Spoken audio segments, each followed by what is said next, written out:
Good evening, everyone. Good evening.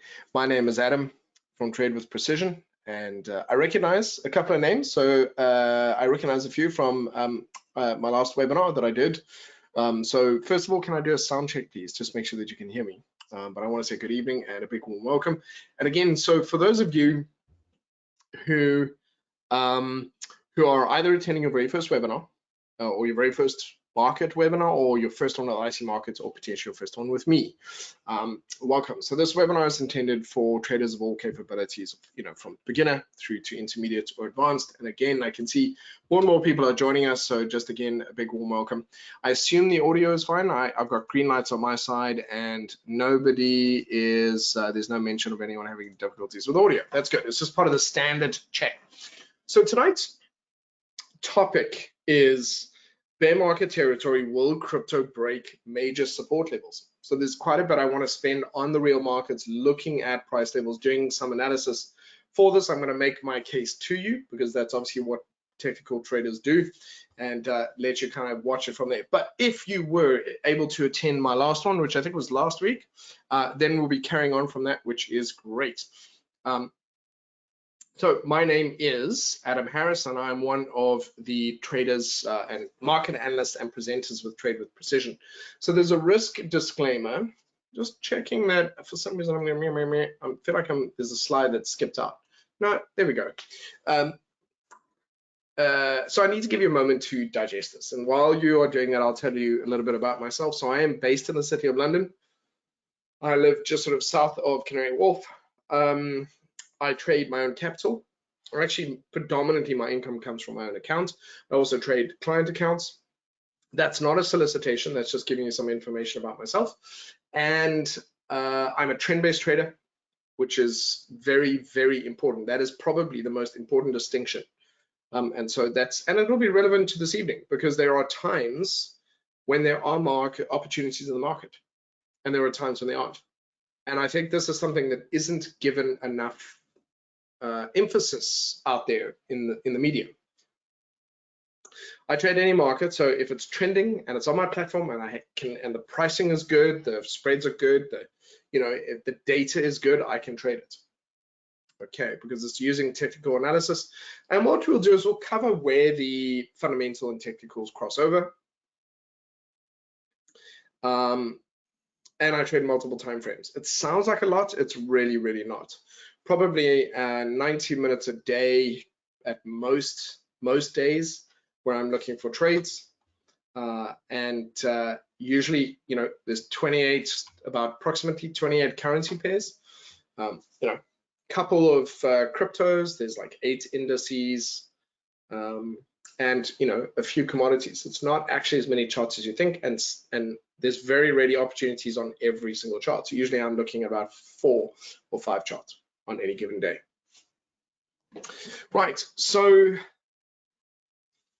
and if anyone is interested, I trade the 15-minute time frame. That's usually my go-to day trading time frame. If I go on holiday and I don't want to be sitting in front of the charts, but I do still want to engage in the markets, I'll usually trade the daily or the 4 hour. So in other words, a higher time frame. Okay, so again, there's more and more people joining us, and I hope the audio is fine. I'd love for this to be interactive, so please feel free to ask questions as we go. There is only one thing, unfortunately, the account that I have, because there's a reason for it, due to regulation and timing, I haven't been given access to the live account, the company live account that I want, and so I don't have access to Cardano or Solana, but we're going to be working with Bitcoin and Ethereum, and it doesn't matter. It's not going to change the outcome here. The analysis will apply across the board, so I apologize for that, but it is not going to impact what we do. So we'll be looking at Bitcoin and Ethereum and the US indices. We're also going to talk about key trends and patterns of the crypto markets. This is crucial. These things tend to repeat themselves, and I've been trading cryptos going back 4 or 5 years. And then I want to talk about kind of what other assets to consider or watch during market dips. So we can go across to the platform at this point in time. We'll come back to this. Let's just go across to the platform. And so what I've got up here, what I've opened up for us to have a look at is Bitcoin. I've got Ethereum against the US dollar. I've got Bitcoin and Ethereum against the euro, but that's really not so much for the analysis. That's just more out of interest. And then I've got the Dow the Tech 100, the NASDAQ, and the S&P 500. All right, so that's really important. These are absolutely crucial. And again, if you attended the webinar that I did the other night, this will make sense to you. So for those of you who did, I apologize. I have to repeat some of those core ideas. And for the rest of you, it's going to become very clear. You'll recall on my analysis last week where I spoke about how these levels would hold and what we're looking for, and they have. So there's a reasoning behind it. So we need to have a look at the markets. I'm going to talk a little bit about the logic behind cryptos, why they're tied currently to the bigger indices. And unfortunately, I'm always going to have to explain that from scratch because we usually there's a lot of fresh names here this evening as well. What I would like to add to this very quickly is I'm going to add in. I'm going to go in and add in some. I'd like to add in the Australian index, for example, and then I'm going to add in one more. I'm going to do the DAX. So I'm not sure how many of you are based in the UK. I'd love to get some feedback. How many of you are based in the UK? How many of you are outside the UK? If you're anywhere interesting, please let me know. Type into the questions box. I'm just always curious about who's listening in from where. But the reason I ask is because and I don't know anyone who trades the FTSE. There are no great traders that I know that trade the FTSE. It is not attractive for traders, but the DAX is incredibly popular. So I'm just going to switch the template up and just go through to my one over here, and I'm going to switch up the Australian one as well and go through into that one. So we've got a couple here that we can have a look at. And these are quite kind of important. What we're trying to do here, guys and girls, ladies and gents. Roger, thank you. Poland, fantastic in the UK as well. I'm just, I love it. I'm very curious, and of course the thing is, there are clients from all over the world. And these days, what's interesting is you get people who just work somewhere remotely. We kind of, the one thing that's very interesting, I grew up in South Africa, and there isn't any other country really nearby. So everybody tends to be from that or somebody from far away. But here you could be working with someone in London at your desk who's from New York, and they've married someone from Ireland, and you've got someone who's Italian who's married a French person. It's just fascinating to me anyway. Okay, so let's go with this. Let's have a look at the DAX. Let's also get a sense of this. Okay, so just to get us started, the broad concept is this. Cryptocurrencies were born out of a desire, originally out of a desire to offer individuals, citizens, just people like you and me, if we wanted it, an alternative currency, something that the banks couldn't control, because it is our money. And somehow over a couple of hundred years, by the way, the banking originated in I think it was in either Florence or in Venice. Very interesting story about how banking started out, where they started holding people's gold, and then they started lending it out, and then they switched it to paper so that they could lend more money and make more money based off the gold they had in their vault, because they never wanted a situation where people would come collecting their gold and they'd lose it all. Very interesting. If you look it up on YouTube, there's a great story behind it. And so the problem is that it's become conditioning. We've also got the banks are tied to the governments, and this is not conspiracy theory, guys. This is just economics. It's just standard economics. The banks obviously trying to create growth in the country. There is a tight relationship between the banks, the central bank, and obviously the government. Okay, so the problem is that our money doesn't feel necessarily like it's our money. And if there's a run on the banks and there's panic, we can't get our money out. So there's just a whole lot of stuff. It also feels as though that we don't really have a lot of freedom. And so there was this desire to produce another option, which was a currency, which was called a cryptocurrency. So the first thing we have to think about, the correct way to think about a cryptocurrency is as a digital commodity. So a digital commodity, so a normal commodity would be gold or silver. Now, gold has been used as a currency by human beings for thousands of years. It's physical. You can hold it in your hand. You can have it in your pockets. You could lose it. If you lose it, it's gone. And obviously, when you decide the value of it goes up and down on the open market. Cryptocurrencies are obviously the same thing. You can, it's on your wallet, your digital wallet, or it's on a memory stick. If you lose the memory stick, it's gone. You can't get it back. And again, it's worth what it is on the open market. So if you lose it for 2 years and then find it, and the crypto market or whatever the digital currency is has gone up or down, then you're going to have to accept that price rate. Next up, gold only has value really because we give it value. So everyone's going, well, cryptocurrencies aren't real. No, they're not. No, they're not. But they will become, we're in the infancy of digital currencies, becoming a global planet, global trade is becoming electronic. We do more and more stuff online. We're not going to do everything online. You can't eat food from the internet. You can order it from the internet, but you can't eat it. So there will just be a clearer line between services and things we can get online, but certainly payment makes sense because also we don't have to go through exchanges. If you're paying someone in Bitcoin or Ethereum, you can pay someone in South America, you could pay someone in Australia, you can pay someone in Iceland or Greenland. So it's all the same. So it kind of makes sense on another level. The only thing that we really want is that security, that the value of it is kind of fixed in the same way that gold and cash are kind of fixed at the moment. So fiat currencies are usually used to be backed against gold. So the reason I'm telling you this is just to give you a bit of understanding is that yes, they do have value. The question is really, will Bitcoin be here? Because we're in the infancy stages of it, we're only in the first 5 years of it really reaching mass consciousness, even though they've been around for almost 15 years in bits and pieces. The question then is, 10 years from now, will Bitcoin still be the big granddaddy that it is? Will Ethereum still be? Will there be something else that's perhaps taken over? What I can also tell you this is that market is growing. More and more people are accepting it. You know how you can go out and you can mine for gold in the hills, you really can do that. You can also mine for cryptocurrencies here. So you just need to kind of in your head think about it as a digital commodity, but it has a lot of similarities, and really it's only worth something because we all agree that it is, and therefore it is worth something. So the other thing I was going to add here is that so I think some attention needs to be paid to it, but also there's really no danger of regulation really killing cryptos, unregulated cryptos, because they were born to be unregulated. They don't want to be regulated. However, it's a big market, and the central banks and the banks and any big businesses and institutions want a slice of any big market.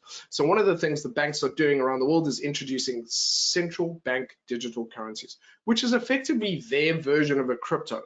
The problem they have is that somebody might not be interested in an HSBC crypto. They might only want Bitcoin or Ethereum. But again, that's like you holding euro dollars or Kiwi dollars or Mexican pesos. It's just a different currency, and you can choose whether you want to hold it or not. And again, its value will go up and down relative to other currencies. So just think of it as more currencies, really. Now, the reason I bring that up is that market's growing. Banks will bring out their new ones. Facebook's bring out its own currencies, and really we will see what lives and dies. We're in the early stages of it. It's like the Big Bang. So we're going to see which ones survive and which ones die off relatively quickly, and then it will settle into kind of what it's ultimately going to be, probably for a much longer period of time. So once we have that, okay, so now that we kind of get that, what I want you to understand is why cryptos are tied very heavily to the why they're tied so heavily to the equity markets. So for those of you who already know this, again, I apologize for repeating it, but a lot of people aren't really sure about this or not very familiar with it. Bigger institutions have we've had the last 4 or 5 years, the markets have been, especially in the US, with a lot of billionaires and a lot of people with money, the markets have been booming, and eventually those wealthy people have too much money, too much stock. They've got too much Apple, too much Microsoft. They want diversification. So what do the big institutions do? The hedge funds and all the clever little places, they diversify. They offer their clients Bitcoin, and they offer them cryptos, and they offer them a crypto index or a crypto portfolio. And so what's happening is the bigger institutions, which have billions lying around, start to scoop up the cryptos. So you have to understand that those crypto markets have started to grow because really big shoppers have come by. Big institutions have started to grab them. And so it's good. They've added credibility to it, but they've also made it more and more expensive. All right. And then the only other thing that I wanted to kind of add to that, which is also relevant, is that so that's good because they've kind of made it more popular. They've also liked that. So there's a lot of those kinds of things. But we need to understand that it's also tied to these indices. So when we see a boom over the last few months and then we see a bit of a drop, we can match that. If we go over to cryptos, we really can kind of tie it up. If I just go especially here to this, and this is the period where it's gone from kind of, you've got someone like Elon Musk who's getting into cryptos, and a couple of other Brazil's starting to talk about using it. It started to gain it, and then institutions have started to get into it here. So certainly this, I'm just going to draw over it, picking a color. So certainly I would say this and this rise and this fall would largely have been driven by institutions. It can be very tightly correlated with, can be highly correlated with, say, the tail end of the, this last period here. Almost month for month or week for week, we can match it up to that. So that's and that's unlikely to change anytime. I think now they've come to the party, they're very much involved, and so we want to be aware of that.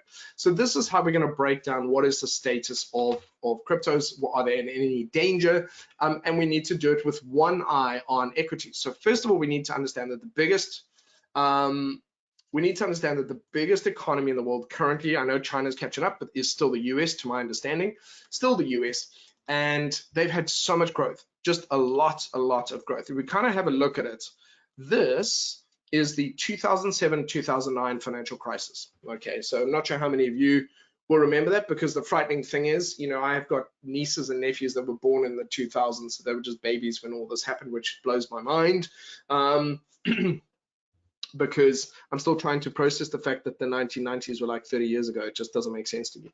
But so we had this kind of period, and now then kind of Obama was president in the US and instituted a lot of spare cash. Okay, so that's another thing that happened, by the way. It's very important to understand that interest rates are a really big driver of the stock markets, not just currency markets, but stock markets. So why do I say that? Well, QE and quantitative easing and Build Back Better, money that comes from the US that is like PPE loans, all these different things to help the economy recover from things like COVID. What happens is really big institutions can borrow that money and either not pay it back, that debt is either forgiven, or the interest rates are almost nothing. And so if you are a massive institution who can borrow 50 million or 100 million and put it into the stock market where you could get and all your mates are doing this, all your mates being all the other big institutions are doing this, and then make 20% or 30-40% over the next couple of years. That's what adds a lot of the money into this. And so this is part of the reason why a lot of billionaires have made more money, also because of all these companies have been able to get access to loans, throw it into the market, and we've seen a lot of that happen. So a lot of the growth we've had, which is much more in the US than the UK, is essentially because of this kind of money going in. The problem, the kryptonite for that, is generally going to be higher interest rates. So when we start to talk about high interest rates and then the central banks start to up those interest rates, suddenly paying back those loans or the returns they're getting from it are not as clear cut, not as great. And so they start to take some profit, extricate that, reduce their exposure in the markets. And this is definitely something that has been happening to the markets. But I do want to show you something. The reason I'm bringing this up is I need to give you context. We need context. In order to understand what's going on now, a big part of it, we need to understand this. It's not super complicated. The point is that we had some really nice steady growth over here.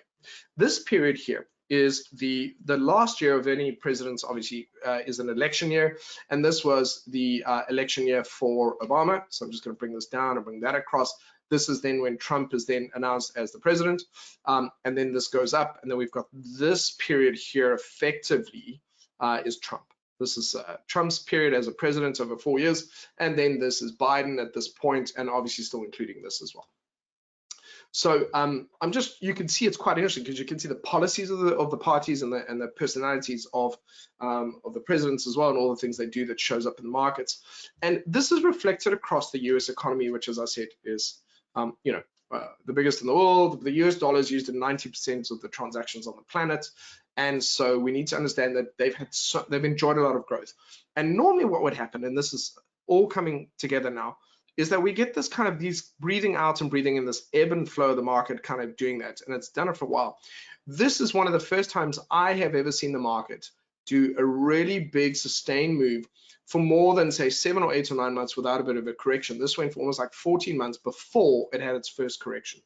And then it tried again immediately, then it had another bit of a stumble. So there was like trade wars and all kinds of other nonsense that was going on here. Then we had COVID come out, but look how quickly the market kind of recovered from that. So every now and again, the market needs to shed weight. If you kind of imagine that there's a true value, the market doesn't really know where that true value is. So it's kind of going, okay, oh no, okay, it's a little bit overbought. And it's only when it kind of comes down does it kind of look back and go, oh, okay, that was actually, that was overpriced. And then it kind of goes down and then starts heading up again. And then you can look back and go, oh, okay, that was where the bottom of the market is. We only really know where the top of the market is once we start coming down, and where the bottom of the market is once we start heading up. Because the market is always trying to find fair value. If it finds fair value, it just does nothing. So it's always kind of, it's in that thing. So here what happens is it doesn't really realize it's past fair value until it's past it. And so the reason I'm telling you this is that the market, you can kind of draw a line almost straight through the middle that gives you a sense of roughly where the market's fair value is. Then all of a sudden you can understand, okay, the market is overpriced or it's underpriced relative to that. And the monthly chart is just such a great example of that. I've got the 10 and 20 and 50 moving averages on here. So nothing too complicated. I've got default MACD, default RSI. These are only used, ladies and gentlemen, to determine the health of the trend. How healthy is the trend? Is the momentum good? And I've got the 50 in red, 20 in blue, and the 10 in black moving averages here. And so really this is to give me a sense of roughly where that true value is. And so you can see the market has come back down now kind of into this area. And so it's definitely closer to true value. I want to see potentially, I would say we could go as far as this level and still be okay. We've had a phenomenal, considering the boom from the bottom here when kind of money started getting handed out, you can see we've sort of gone all the way back up here. We've only come back a little bit. And the market can technically come back, 61.8%. If you do Fibonacci, if you like Fibonacci levels, it can come back that far and still be really healthy. It can come back 50% of the way and be very healthy. And actually, so far, it's only really come back like 24 to 30% of the way. So within the bigger picture, it's actually much needed. And it's not just that as well. Here we had a really sustained move without a break. We've had another sustained move here. We finally are getting a bit of a correction. We had a big sustained move without a break. The market it's not just that, the angle has changed. It started to go parabolic. So what you can see is that the angle was slow and steady. And when the market is like this, it's more sustainable. When it accelerates, it runs into a bit of a problem. And it's accelerated here even more. And overall, it's just got faster and faster and faster. So it's not just your imagination. If you think the world is moving fast and everything's got faster pace, it's not just your imagination. A lot of it has to do with social media and the real-time access to data and so on and so forth. But the market, that kind of thing is difficult for it to sustain. And so when a market does a big move up like that, it often tends to have a correction, usually back in line with that original trajectory. Okay, so if I took all of this will make sense when I kind of bring it together. So if I took there we go. So let's go through these, a trend line. So if you just I'm just going to roughly try to place it through the middle. That gives you a sense of where we are, that true value. If we keep that angle, try to keep it consistent, we're actually not so far off that base. It's not ridiculous. And we'll always have these corrections. And I can actually speak from experience because I started trading over here. So I can speak from actual experience that this will always happen. We will always have these corrections.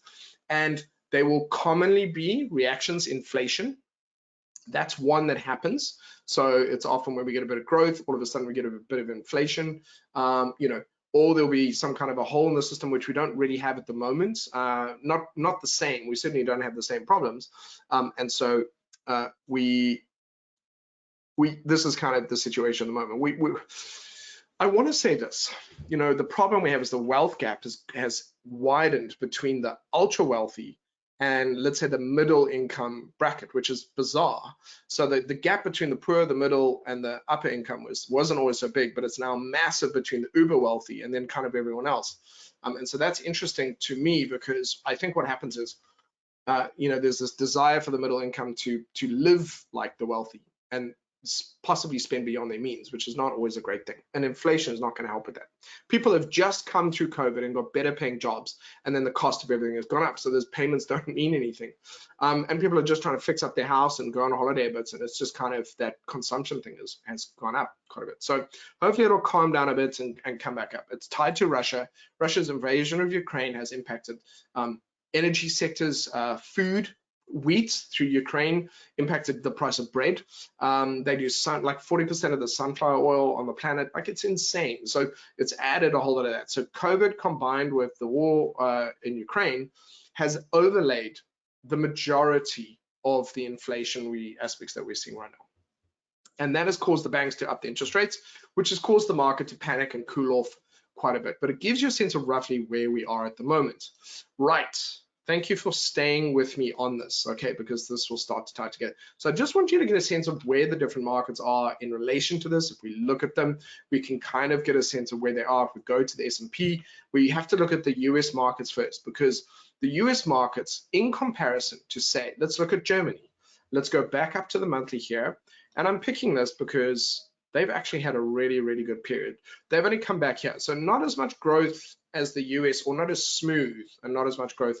This is COVID. So not as much growth in comparison to the US. And also not as big a correction. We're still kind of above those highs. It's looking good. It's kind of, it doesn't look that bad. If I add the UK one, just for the sake of being, fair about it, we can get a sense, because they are tight at the hips. At this point in time, they are. What's going to be interesting is the day we see the equity markets or the index markets move to the downside and we see cryptos climb. Because a lot of people are saying, well, that's a safe haven option. It's not at this time, because we can see it's not, because it's correlated. We can see if the equity markets drop, cryptos drop, so it's not there. What will happen is we'll see a flow. We'll see cryptos climb when equities drop, and then we'll know, okay, that's become a bit of a safe haven thing. We're just not there yet. And anyone who says so, who tells you that, is lying. Okay, because we're not there, because you can see it with your own eyes. So have a look at this. This is the UK. I mean, look at, if you go back just over, what time? I'm on the daily. Let's go back up to the monthly here. Just to give you a sense of the kind of growth, the UK has just sort of got here.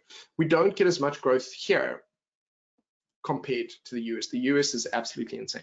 And the US has really had to let some of that weight off its shoulders. Okay, so now I've given you context for cryptos and their correlation to equities, and I've given you this tied to other markets around the world. So if we compare it to Australia's assets as well, it's done relatively well. Look at that small little, compared that to America, they've actually done, they had a big drop off on COVID, but they've managed to recover, and actually they're not losing a lot of weight. So what we can work out from this is that the US is shedding the most weight, and other countries are a little bit as well, but certainly not as heavily as the US. But the US has also enjoyed a lot of growth as a result of all the kind of stimulus cash and stuff that it's put in. So there's a kind of it makes sense. All of it kind of makes sense.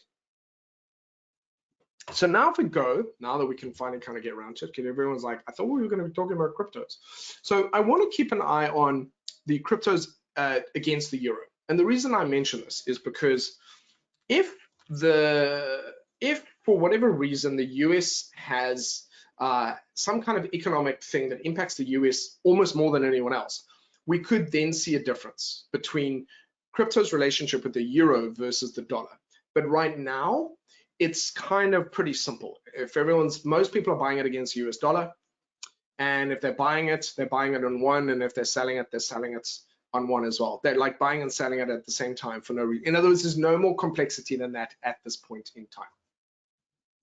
So I think it's safe for me to just remove, I say that for me to remove that, because I want to spend a little bit more time on these. So let's assume temporarily that Bitcoin and Ethereum are the granddaddies or grandmothers of the cryptos, and let's have a look at what's going on here. So when we look at the chart, all charts, ladies and gentlemen, can only exist in one of three states at any one time. Doesn't matter what the time frame is, doesn't matter what the market is. It is either not trending, okay, which is mixing up its highs or lows, or it is trending to the upside, or it is trending to the downside. So it's either trending or not trending. And if it is range bound, so in other words, if a market is trending like this, and then suddenly kind of dips below the low there, and then sort of does this, and then does that and does this, it's actually ranging. You know this because it has just breached that, and then it's gone back up and just breached that. Its behavior is actually range-like. You can tell almost immediately that the market has gone from trending to ranging very quickly, because it starts to kind of test the edges and goes back again. And you can tell almost immediately that it's going to do that. And it's unusual, and this is important. You might not think what I'm talking about now is relevant, but it is to the cryptos. A market doesn't go into a range for a very brief period of time. It doesn't do like trend, range, trend. It's usually not a very small period of time. It's usually, it's like 3 or 4 touches at the top and bottom, usually. It's a generalization, but it is generally true. So this is how we know, if we go back, we know that Bitcoin is in a range. It is not in a trend, It is now in a range. This is the bottom of the range over here. This is the top of the range, the outermost limit of the range here. But a range always has a central axis. It's like a tornado. It's got a central point. It has an inner range. This is me, by the way. Nobody else I know knows this. It has an inner range and an outer range. So this is your central axis. This is your inner range. And this is your outer range. And this is your outer range here and your inner range there. And so the market will ping pong and then it'll try and break out. And then if it can't, it usually goes straight to the other side, tries to break out there, and then it goes back into the range and it does all this kind of stuff. So for now, what do we know? Well, we know that this behavior is a confirmed range because it's definitely not a trend. We also know that we've gone from this high to this one, and then here, so far in here, that it's now acting erratically. So it's range bound. So how do we approach this as traders? And let's distinguish the difference, please. For again, I apologize if you've already heard this, but if you haven't, this is important. Please can we distinguish the difference between trading and investing? If I am investing, I am long term and I am buy only.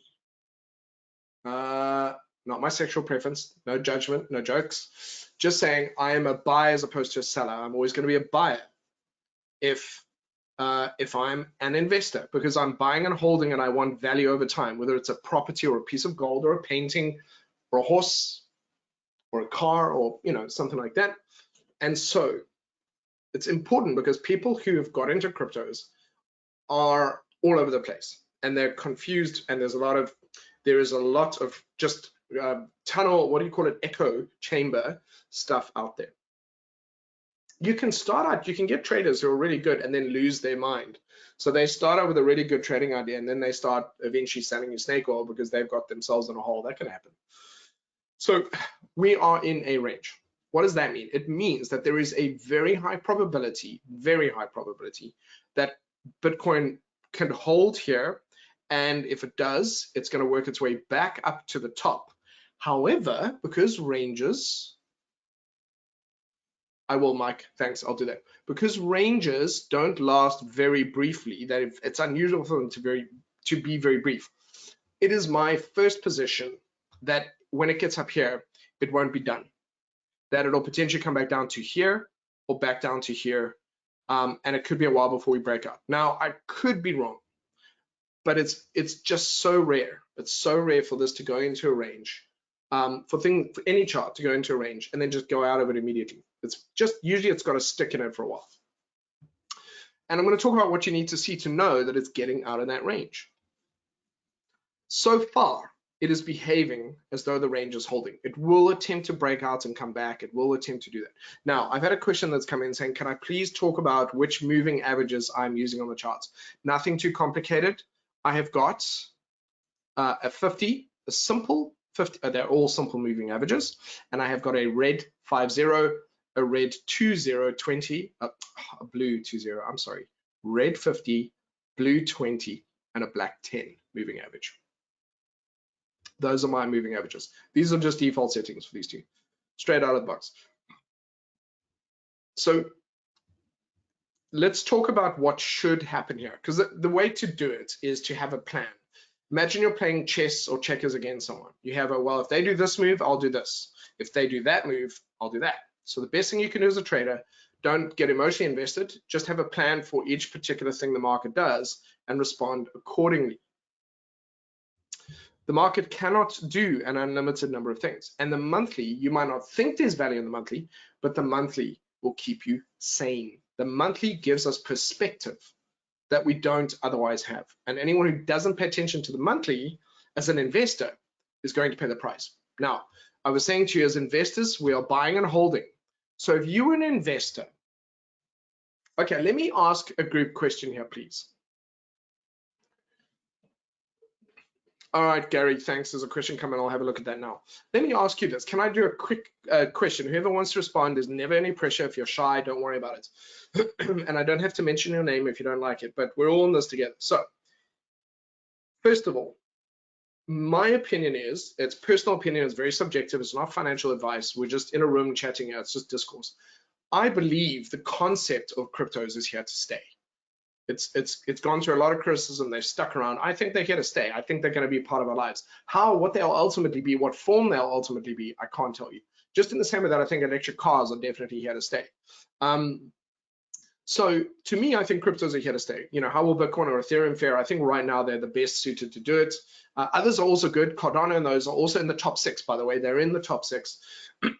So all those, Solana, Cardano, all those in the top 6 anyway. So I think they'll be here certainly for the next 5 years, and we can diversify is the best way to do it. So not putting it all in Bitcoin, but diversifying across all of that.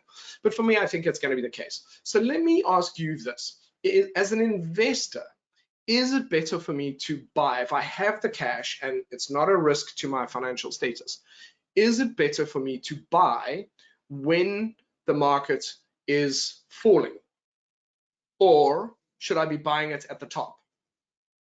I mean, it might be an obvious thing, but let's let everyone kind of put their opinion in. Should I be buying at the bottom when the market is falling, or should I be buying when it's breaking new highs? What would Warren Buffett do? Because Warren Buffett's approach was always, well, aside from the fact that he says he doesn't understand crypto, so he won't invest in it, but he always said, look, first thing I do is find a great company, and then I get a great price. So it's always about price. Okay, I see no one's responding, so I'm on my own here. But the point is, as an investor, is it better for me to buy, forget about what the market is saying, is it better for me to buy when cryptos are coming back to the lows than when they're breaking new highs? Because if you ask me, buying properties, if there's a house I've always wanted, why would I wait until it's at its most expensive to put an offer on it? Why? If I believe it's a great house and I want to live in it, if I think cryptos are here to be here, why would I jump in when I think that they're ridiculously overpriced? And I'm talking here as humans. We know what the cost of a car is. We know what the cost of a house is. If something's too expensive, it's too expensive. So, as an investor, as the market approaches these lows, it is the best time. Cryptos might never come back down to these levels. And it's not a sales pitch. I'm saying if they become part of our lives, they may never come back down to these levels again. They may not. So these prices are better to get in at these than to get in at these. So as an investor, ladies and gents, this is very attractive. It gets more attractive down here and even more attractive down here. It's important to understand that as an investor, if you believe in it, if you believe in Apple, and Apple has a drop, and you believe it's going to be around in 20 years' time, you want to buy on the dips. That's what you're going to do. That's what Warren Buffett's going to do. Wants price. They want a sale. They want a discount. As a trader, ladies and gentlemen, I don't care what the long-term prospects of cryptos are. I only care that it's liquid and I can trade it and I can identify which way it's going today and this week. So please understand, as a trader, I've got to take home a paycheck at the end of the month. I need to make shorter term moves, and I must trade. If it's going down this week, I'm a seller. If it's going up 3 months from now, I'm a buyer. If it's going down 6 months from now, I'm a seller. So a trader is today, next few hours, and this week. Next week, we'll deal with what happens next week, but I'm only concerned with that this week. And that's really important to distinguish the difference. As an investor, I would be looking, if we'll talk about specific buy signals that I want to see. These levels, I want you to understand why these levels hold and what the correlation is with the levels on the markets here. So we've got 20 minutes left, and I need to talk about what kind of signals we get in. Let me have a look at the questions here. So there was a comment here. Let's go back to this one. I've got a lot of information I need to brain dump here. I want all of you to have, by the time this webinar is done, I want you to have a plan, not to spend money or get yourself exposed in the risk in the markets, but what you need to see on the charts to feel, okay, it's turning around, or it's going up, or it's going down. And I need you to have a 6-month plan, because when it gets up here, if we get another rejection like that, we could see it coming back down. Okay, there's a strong possibility. I want you to have a shorter term plan, longer term plan as an investor, and also what a trader is doing. I want you to have all that put together. So what we need to do here, ladies and gents, is we need to talk about how we use these tools here. So essentially, the best way to do it, forget about oversold, overbought, moving average, crossovers, histograms, all those different things, and let's just use it the best way that we use it in the city, which is it's a momentum indicator. So this is price over time. Okay, that's price over time. This is momentum over time. These two are twin confirmations, double confirmations of the health of a trend. So if the market is trending up and my indicator is trending up, or both indicators are trending higher, I'm happy because the indicators are doing what the market is doing. That's fantastic. So for example, if we look at this, I can see price goes up here and then comes down. I can see that this goes up and goes down. I can see this goes up and goes down. They're doing the same thing. So the indicator is in sync with the market. That's fine. That's what it's supposed to do. There are times, however, when the indicators will be out of sync with the markets. And let me show you this. So for example, if I have a market that is, because normally what happens with prices, it goes slow, then it kind of picks up pace, gets really excited, shallow pullbacks, bigger moves, then it starts slowing down. It starts doing slightly deeper pullbacks, and then it doesn't really create such big fresh highs. And then it kind of does a deeper pullback, and then kind of maybe a little bit of a high here. And so it's losing steam. Okay, so what's actually happening is we can see that it's gone this way, it's picked up pace, now it's starting to get a bit tired because the market can't go up forever.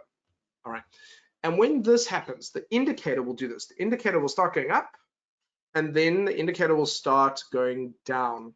So although you will have higher highs here, you will have lower highs here because the speed of the market here, this speed, is slower than it was before. So it's relative to that.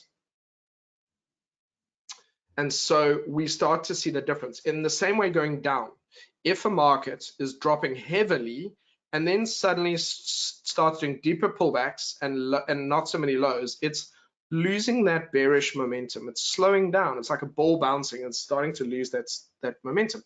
The indicator will be trending down and then start trending up. So that this will be bullish, even though we're still getting fresh lows. Now, very important, listen to me here. This is not a buy signal. It's not a sell signal. We don't take a position going the other way. We must always, always, always wait for the market to change trend. So in other words, whatever the signals are telling us, price action, the candlesticks, have to confirm before we take action. If we ignore that, we will pay the price heavily. Because a market can go from an uptrend into a sideways thing and then back into an uptrend or into a downtrend. It can do anything. So we always wait for price action to confirm what the signals are telling us. So the reason I'm showing you this is because we've come back into an area where price could potentially slow down. If we then go to the weekly, you can see here, if we look at it, we're in an area where price could turn around. It's possible. It's not. It could come down to these levels here. So we could. I thought I had my hotkey. So we could come back down to these areas here. We've also got a potential for this area up here. We could potentially do it. It could, on the monthly, you've got that monthly gives you a sense of already how far you could come down. But this is not a bad area. We could turn actually anywhere in this area and start, and believe it or not, we could start to recover from that. Here we've got a downtrend, lower highs, lower lows. Okay. And actually, if I look at the indicators, I'm seeing lower highs and no lows. These are trending lower, that's trending lower, that's trending lower. So what does it mean? It means that the downtrend is at this point in time is healthy. It doesn't mean it's not going to end or change. It's just telling you that it isn't showing any signs of changing at this point in time. But check out the daily. We go to the daily, and all of this will apply to crypto. So everything I'm showing you now will apply to crypto. So what I want you to see here is this behavior here. The market dropped and then dropped again and turned around. So look at it over here as well. The market moves heavily. We get a very nice rejection pin bar, rejection bar. Price comes up, goes down, does a higher low, does a rejection, goes up, goes down, does a higher, another bullish candle, and then goes up. So what you can see the difference is if you look at all the candles here, or we'll just include that, and then look at all the candles here, you get more and more green candles. The buyers start coming in, the sellers start getting out, start taking their profit. So again, if you look at kind of what we got going on here, we've got lots of more candles coming in. We've got those pin bar rejections here. The market is putting on the brakes here like it did there. The question is, can it turn around? And we'll know that when we break that high. So that's how we'll know when we're starting to go into an uptrend there. We'll see it, and the weekly will start to do it. You can see there's a little bit of bullish divergence on the RSI, but I want to see it on both. The MACD is really powerful. When you see it on the MACD, it's there. So I want to take a pause from that quickly and go and have a look at this question here, which was, there is a gap on the 4-hour time frame. This was a question, so let's have a look. Gap on the 4-hour time frame around on Bitcoin, BTC at 12,000, or you meant Gaps are magnets. So the question is when the market gaps, do I believe that the market will try to close those gaps? You know, it's interesting. On the indices, gap trading is historically a good thing to do, but it isn't necessarily the same on currencies. Sometimes those gaps don't get closed. Sometimes. So I can't say with a high degree of confidence that they will on cryptos for now. I don't think trading the gap on cryptos is as popular a sport as trading the gap on the US indices is. That's my answer for now. I will see if I can find out an answer on that and come back to you on that. But for now, I'm going to say I'm not convinced gaps will always come to close. They could, but yeah. If the short-term approach doesn't affect you, then it makes the difference as long as you feel it's still value correct. Blockchain, without doubt, absolutely blockchain, great, big part of it. It's already incorporated into other aspects of online security. Crypto bubble burst is a fabulous way to control excessive liquidity. As an investor, I'd buy if ATR marries with Minervini's strategy. Okay, so interesting to me, for whatever reason, I can't recall the Minervini strategy offhand, and I know a lot of strategies, but I'm curious, and I possibly do know it, and I've just forgotten it. As a day trader, Bitcoin, dollar, and Camarilla pivots, absolutely 5 hour to 9 hour a day, fantastic. Okay, great, that's very cool. I'm usually looking at anyway from 2 hour to 5 hour per day, so that's very good. I'm very impressed. Okay, so the reason I wanted to show you this is, again, we're getting, I prefer to see it on both, but here you can see puts the brakes on, and then goes a little bit that way. We don't have that bullish divergence there, but we do have it here. I really want to see more of that wherever we go. So let's go back up to this and carry on. Go back to the US indices. Let's have a look, say, for example, at the Dow. And if you look here again, yeah, you could see it putting on it's trying to push high. The confirmation would be a break of that high. All of this will translate across to the cryptos. It will, because they're highly correlated. And in fact, I do think there's there's an extra layer of optimism on cryptos right now that isn't necessarily with equities, because equities bring the indices down, but they are highly correlated. You know, they are, I would, in terms of just, you know, whether it's bullish or bearish in sentiment for a month, I would say they're, you know, 85 to 95% correlated. And let's have a look at this one and go and have a look at the daily here. So look at this again, almost a flat. It's almost a flat level, almost exactly a flat level there. I'll just drop it a little bit. There we go. But you can see again more bullish candles. Look at the last few days. It's trying desperately to turn around. And here you do have that. So the S&P is not the same as the others, but this is valid. So both of these have got some that actually does have bullish divergence. It's starting to. So what's going to happen? Well, the indices are going to try and turn around now. The question is, I want them to break this on the daily, and if they do, we could see it start to recover. And if we got a really strong bullish candle on the weekly, so if we've got a really strong bullish candle here, we could see price come up to this level. And I'd need to see, and it looks like we are going, it looks so far like we are going to get there. If it can break, and this is really the one I want you to pay attention to, the 50. So when the price is above the 50 on the weekly, we're generally bullish, and we're below it at the moment. If we can get not only an uptrend, so possibly something like this would be great. We might get something different where it comes underneath and then bounces and then breaks. Any of those two would constitute an uptrend on the weekly. And at some point that 50 would cross over and we'd be back up above it. And then we'd be back in. We're then back into that bull move. Then we're going to carry on up. I mean, it's not impossible that we could get there and then it will fail, but it's highly unlikely. If the market is still, if the market is still weak, it is not going to be able to achieve this. It's going to fail if it tries to do it. It'll come up here and then head down. So if we do manage to produce a high, low, high, high on the weekly and get back over the 50 moving average, I would say I'm highly confident we're on our way back up to the highs, and I would expect to see that reflected in the cryptos. And if we're weak, if we can't do it, we're going to come up here. We're going to get a strong rejection candle, red one probably, and then we're going to see a bigger acceleration probably down towards, you know, these highs. We'll see that, and that'll be quite scary. These are the two possibilities in our future. There's 5 or 6 different potential variations on that, but I would say if we're still to see a big drop, at least in our near future, then it's either going to be that, or if we are able to recover, we're going to see something like an uptrend, and we need to look at that 50 on the weekly to do that. And so the start of it is on the daily now. So we look in the daily, we can see that certainly that weekly is trying to climb a lot higher. We're going to see it breaking above this would be good, breaking above that would be amazing. And all of that will then contribute to the weekly. It'll give us more clarity on which one of those weekly charts is unfolding.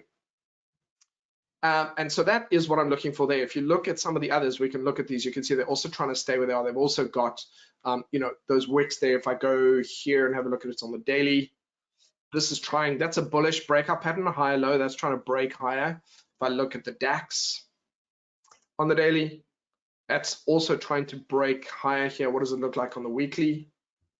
It's also trying to produce a higher low on the weekly. If it can break above there, we'll be climbing.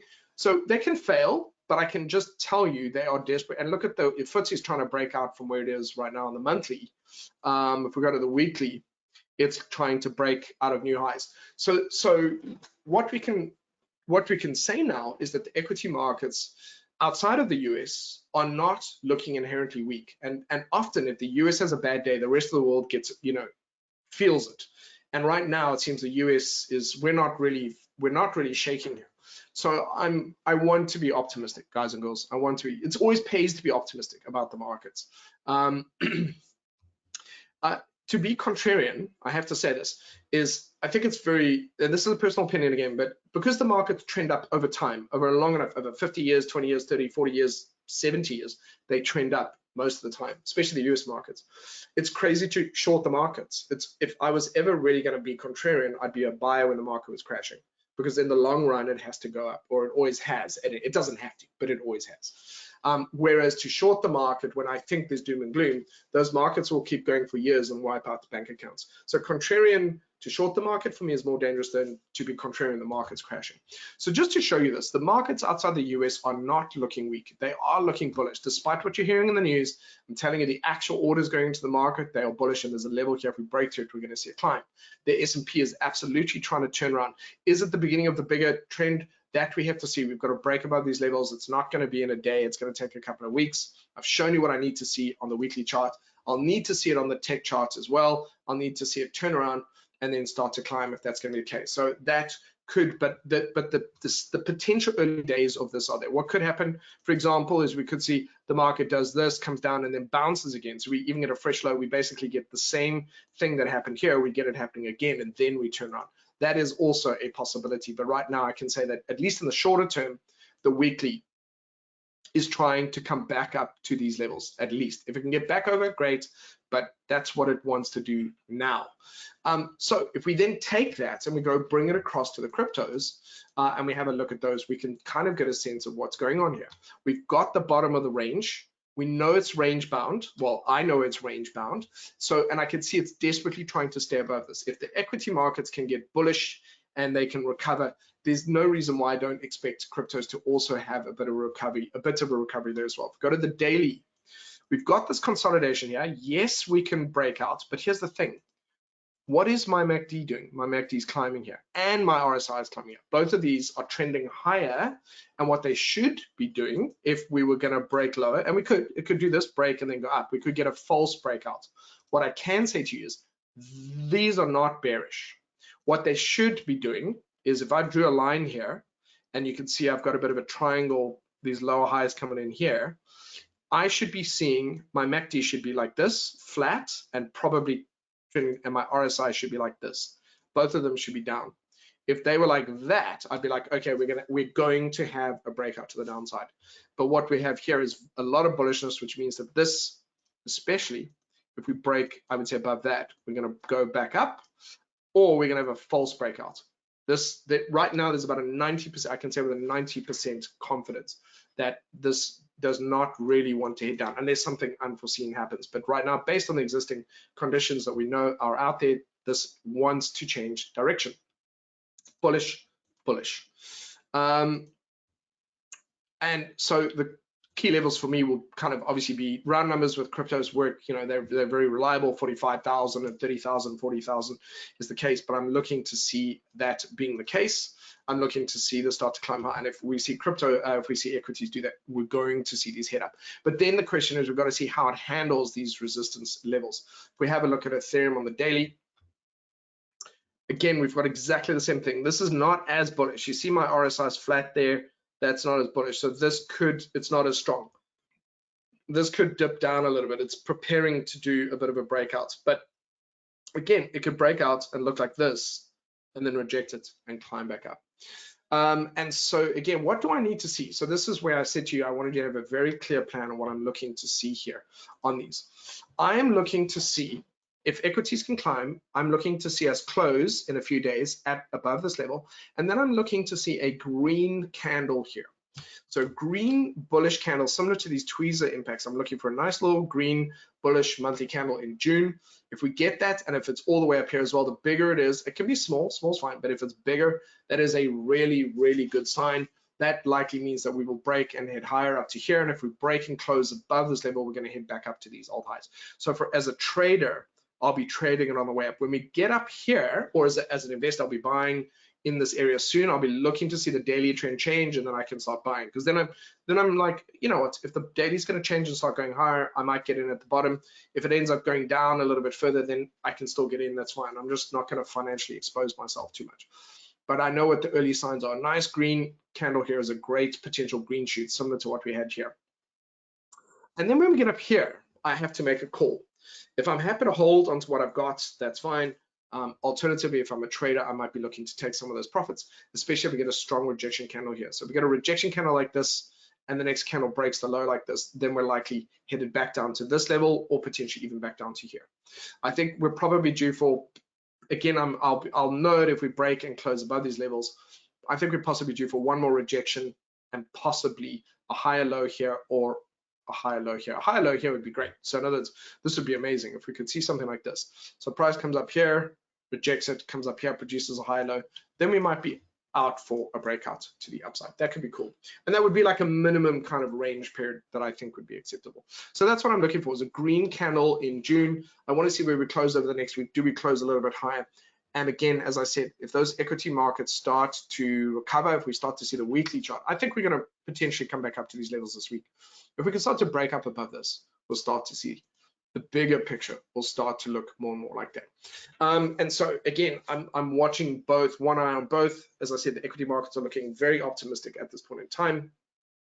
They can tread water. So maybe what happens is the US market on the weekly, I'm keeping an eye on the time, folks. Maybe we end up staying here for a while. You know, we could do that while inflation and the war and everything else sorts itself out. We could.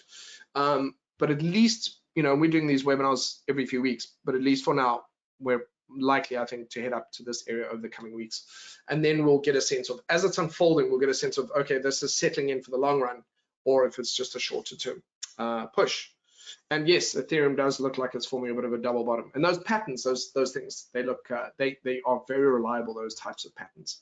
So again, it's at the lows here. You can see the wicks come in. It's trying to put on the brakes. We look at it on a daily as well. It's trying to do that. So yeah, the question for me is it gonna, you know, what's gonna happen with this breakout? Will it break up and break these highs? And I think that'll be influenced by the equity markets. But I would say Bitcoin's looking bullish, Ethereum's looking weak by comparison. That's okay, they're closely correlated. Okay, so and I just want to make sure I recapped on it. So that's what I'm looking for. I'm looking for that strong bullish thing. So far, I expect these levels to hold. I can see there's a bit of a bearish breakout pattern forming over here, just so you know. This is usually a bit of a break, like a triangular breakout pattern, but it's got definite divergence, which usually leads to a false breakout or a break to the other side, like it will fail to break out. But this pattern would, if I had those being flat or bearish, that would be the case. So I'm going to keep an eye on this. If the equity markets can't turn around and they drop a bit, I would expect this to then potentially fall through that level. But right now, based off all the data that I see, the market is desperately trying to stay above those levels and push a little bit higher. And we'll know by the end of the week. We'll see if that's going to be the case. And again, even if it falls through, sometimes it goes all the way back up. So we get something like this. We think, oh, it's broken through the level, and then it closes back up at the end of the day. And that is, again, a sign of bullishness. There are buyers in the market. There's no doubt about it. The question is, have we reached the real bottom, or have we got the first bottom where the market's going to attempt to turn from here? Cool. Thank you for, I hope I'm being realistic. I'm trying to be realistic, and that's the goal. Would I say a sustained daily under 28K would be a bearish call? we're in a downtrend. If we break these lows, my expectation is we'll start to head down to these other levels. And I use the monthly and the weekly to identify those levels. If we break through here, look, we dripped below, we came back up. If we drop and then the next level down is relatively quite far down. Then I would say yes, I would, would be, then it becomes quite drastic. But I can't see it doing that if equities are bullish. The two are tied together. I can't see equities being, yeah, we're recovered, we're fine, and crypto's just tanked for no reason. I don't know. I've been following them closely for about 3 years now, and it's very rare for cryptos. They might struggle a bit here or there. They might have a little bit of a bearish patch, but right now they seem to be very correlated. So we'll see. Look, I'm always happy to update and review my position on stuff as new information comes in. But yeah, I'd like to see them come back up to 35,000 possibly in the medium term, and then we'll take it back from there. Or a nice bullish candle like that again. All of those are great signs. Look at these rejection, rejection, rejection. And you can see that as it turned around and headed off. That's what I'm looking to see if we get that here. Okay, so there we go, folks. Apologies. Thank you for being patient with me to brain dump as much as I could in this very brief period of time. It's a hobby as well as a job for me. I could talk about it forever. And I know I spoke a lot and I spoke very quickly for the beginners, so I apologize. But I want to say thank you very much for your patience. I really enjoyed it, and I hope you did too. I hope you found it instructive and useful.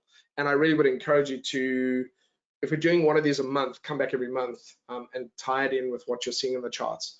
And so we can see how it goes. All right, I'm going to let you go now. Thank you very much. Please enjoy the rest of your week. I'm going to end the recording now, which is going to kick all of this out. I want to wish you a wonderful evening and fantastic rest of the week. And yes, trade and invest cautiously and carefully. And don't let any of this stuff go to your head. It can make you go crazy, so it's not worth it. Thank you very much. Good night.